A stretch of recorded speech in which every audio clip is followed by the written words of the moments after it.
بچوں کو پڑھانے کے لیے کسی کے بغلے چلا گیا، میرے دوست ہیں انہوں نے کہا کہ آپ چلو پڑھا دو. میں گیا تو میں نے ان بچوں سے پوچھا کہ بیٹا کس کی امت میں ہو؟ ایک بچی تھی تو میں نے ایک بچی سے پوچھا کس کی امت میں ہو؟ تو کہتی ہے میں اپنی امی کی امت میں ہوں. دوسری بچی سے میں نے پوچھا بیٹا تو کس کی امت میں ہو؟ تو کہتی ہے میں اپنے ابا کی امت میں ہوں. تو بتاؤ کتنے افسوس کی بات ہے. میں آپ سے پوچھنا چاہتا ہوں یہ سبق آپ کو ملے گا تو ملے گا کہاں سے؟ آپ کی کیا گھر بیٹھنے سے تھوڑی مل جائے گا. آپ کو اپنے بستروں پر آرام کرنے سے نہیں ملے گا. جب آپ ایسے محفلوں کو تلاش کریں گے، جب آپ ایسی محفلوں میں آئیں گے، تب یہ سبق آپ کو حاصل ہوگا، نہ کہ گھر بیٹھنے سے یا چوراہوں پر بات فضول کی باتیں کرنے سے آپ کو یہ سبق حاصل ہو سکتا ہے. کسی شاعر نے کہا تھا کہ ہمیں پیدا کیا جس نے اسی کی بات کرتے ہیں، پھر اس کے بعد ہم اپنے نبی کی بات کرتے ہیں. ہمیں پیدا کیا جس نے اسی کی بات کرتے ہیں، پھر اس کے بعد ہم اپنے نبی کی بات کرتے ہیں. اور مبارکباد کے دوسرے ہمیں جنت سے آتے ہیں، ہم اپنے گھر میں جب مولا علی کی بات کرتے ہیں.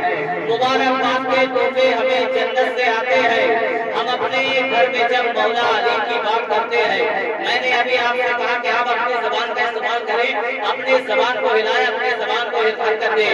یہ زبان آپ کو ملی ہے تو کسی دنیا دار کے صدقے میں نہیں ملی ہے، بلکہ نبی کونین صلی اللہ علیہ وسلم کے صدقے میں ملی ہے.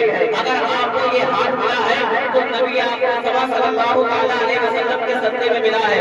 میں مختصر آپ کو یہ بتانا چاہتا ہوں کہ اللہ رب العزت نے دنیا کے اندر انسانوں کو وجود بخشا تو کسی دنیا دار کے صدقے میں نہیں، کسی دنیا دار کے وسیلے سے نہیں، بلکہ حضور احمد مصطفیٰ صلی اللہ علیہ وسلم کے صدقے میں بخشا ہے. لولا لما خلقت والاخلاق والترتیب، یعنی اے محبوب اگر آپ کو پیدا کرنا مقصود نہ ہوتا تو میں زمین و آسمان گویا کہ دنیا میں کسی چیز کا وجود نہیں کرتا. تو یہ ہماری اور آپ کی خوش نصیبی ہے کہ اللہ رب العزت نے ہمیں انسان بنایا اور انسان بنانے کے بعد اپنے محبوب کی امت میں پیدا فرمایا. تو ہم اللہ رب العزت کے محبوب کی امت میں ہیں اور اسی محبوب کے صدقے میں ہمیں زبان ملی ہے، اسی محبوب کے صدقے میں ہمیں ہاتھ ملے ہیں، اسی محبوب کے صدقے میں ہمیں پیر ملے ہیں. تو ہم اللہ اور اس کے رسول کی محفل میں آئے ہیں، اللہ کے محبوب کی محفل میں آئے ہیں. تو آپ اتنی حضور سے محبت کرتے ہیں، اسی محبت کو اپنا اظہار کریے اور ذرا مسکرا کر بولیے یا رسول اللہ. جب علی کے نام کے سچے میسر ہو گئے، ہم ہمارے سامنے کونین کے سر ہو گئے. جب علی کے نام کے سچے میسر ہو گئے، ہم ہمارے سامنے کونین کے سر ہو گئے. اور کاٹ کر مرہم کو بولی ذوالفقار حیدری، وزن کر کے دیکھ لو ٹکڑے برابر ہو گئے. کاٹ کر مرہم کو بولی ذوالفقار حیدری، وزن کر کے دیکھ لو ٹکڑے برابر ہو گئے. آئیے ایک مرتبہ نبی کی بارگاہ میں درود پاک پڑھیں، بڑے بابا سے بلند اللہم صلی علی سیدنا مولانا محمد بارک وسلم. صلاۃ و سلام علیک یا رسول اللہ صلی اللہ علیہ وسلم. کتنی کنجوس کیا سمجھا.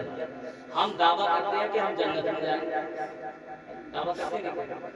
میں یہ نہیں کہتا ہوں جنت میں لے جاؤ گے، ہمارا ایمان ہے، ہمارے انسان میں جنت میں جائے گا، مگر اس طریقے سے تھوڑی نہیں. آپ نبی سے محبت کرتے ہیں تو محبت کا اظہار کریں اور نبی پر درود پاک پڑھیں. وہ درود پاک بہت لمبا چوڑا کوئی درد نہیں ہے، آپ اتنا بھی پڑھ سکتے ہیں صلی اللہ تعالی علیہ وسلم. یہ بھی ایک درود پاک ہے. کسی شاعر نے کہا تھا کہ درود پڑھ کر اگر کوئی ابتدا نہ کرے اسے چاہیے کہ پھر ذکر مصطفیٰ نہ کرے. درود پڑھ کر اگر کوئی ابتدا نہ کرے اسے چاہیے کہ پھر ذکر مصطفیٰ نہ کرے. اور دیا ہے درس طائف نے اور سرور دین نے، کسی کے حق میں کوئی شخص بد دعا نہ کرے. دیا ہے درس طائف نے اور سرور دین نے، کسی کے حق میں کوئی شخص بد دعا نہ کرے. میں یہ تو آپ سے بات کر رہا ہوں، یہ مفتی عاصم القادری صاحب اللہ کی محبتیں ہیں. حضرت نے فرمایا کہ آپ کو تھوڑی دیر بولتے تو بہتر ہے. تو میں حضرت کی بات پر لبیک کہتے ہوئے آپ کے سامنے تشریف فرما اور آپ سے گفتگو کر رہا ہوں، ملاقات کر رہا ہوں. تو حضرت میں ایک یا دو شعر پڑھ کے پھر آپ کو اجازت دے دوں، ورنہ میں آپ کو پیش کر دوں. چلیے ٹھیک ہے حضرت فرما رہے ہیں کہ آپ کہہ سکتے ہیں، اجازت ہے. چلو محبت سے ایک مرتبہ بولیں یا رسول اللہ.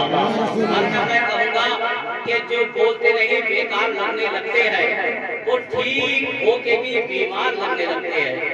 جو بولتے نہیں بیکار لگتے ہیں وہ ٹھیک ہو کے بھی بیمار لگتے ہیں، اور جناب اپنا تعلق ہے اس قبیلے سے جہاں غلامی سردار لگتے ہیں، جناب اپنا تعلق ہے اس قبیلے سے جہاں غلامی سردار لگتے ہیں۔ تو ایک مرتبہ نبی کی محبت میں مسکرا کر بولے یا رسول اللہ، ایک مرتبہ اور بولے یا رسول اللہ، کہ میرا نبی